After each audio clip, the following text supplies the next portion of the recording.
Fabi Ahmad dari kelas C Pendidikan Bahasa Inggris 2023. Di sini saya akan mempresentasikan materi yaitu prinsip-prinsip perkembangan dan implikasinya dalam pendidikan. Baiklah, untuk mengefisienkan waktu langsung saja ke pembahasannya. Nah, dalam dunia pendidikan penting bagi guru dan orang tua untuk memahami bagaimana anak-anak itu berkembang. Perkembangan anak tidak secara tiba-tiba, tetapi mengikuti pola tertentu yang dipengaruhi oleh faktor bawaan seperti genetik dan lingkungan. Nah, terdapat beberapa prinsip perkembangan yang perlu diperhatikan beserta implikasinya dalam pendidikan, yaitu yang pertama, perkembangan anak itu menyeluruh. Anak berkembang dalam berbagai aspek seperti fisik, pikiran, perasaan, dan hubungan sosial. Semua aspek ini saling berkaitan. Implikasinya, pembelajaran tidak hanya fokus pada akademik, tetapi juga memperhatikan perkembangan emosional dan sosial anak.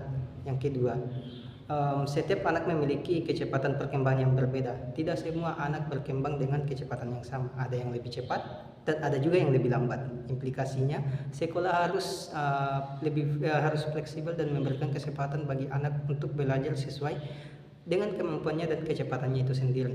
Dan yang ketiga adalah ada pola perkembangan umum seperti setiap anak unik. Ada pola perkembangan yang biasanya dialami semua anak. Implikasinya, sekolah dapat mengelompokkan anak berdasarkan usia dan tahap perkembangan tetapi tetap harus memperhatikan kebutuhan masing-masing anak. Yang keempat, perkembangan dipengaruhi oleh genetik dan lingkungan. Anak berkembang berdasarkan faktor bawaan dari orang tua, tetapi juga dipengaruhi oleh lingkungan, keluarga, sekolah dan masyarakat. Implikasinya yaitu sekolah dan keluarga harus menciptakan lingkungan yang mendukung agar anak bisa bertumbuh dan belajar dengan baik. Yang kelima, anak harus siap untuk belajar. Anak hanya bisa belajar sesuatu jika sudah mencapai tingkat kematangan yang cukup. Implikasinya, metode mengajar harus disesuaikan dengan kesiapan anak, misalnya tidak memaksa anak membaca sebelum mereka siap. Yang keenam, anak memiliki keinginan alami untuk belajar dan berkembang. Nah, secara alami, anak-anak ingin mengetahui hal baru dan berkembang. Dan implikasinya yaitu, sekolah harus memberikan kesempatan bagi anak untuk bereksplorasi dan mengembangkan kreativitas mereka. Ketujuh, perkembangan anak itu terpadu. Pikiran dan emosi dan gerakan anak berkembang bersama-sama. Implikasinya, pembelajaran harus menyeluruh, tidak hanya mengajarkan ilmu pengetahuan tetapi juga keterampilan sosial dan emosional.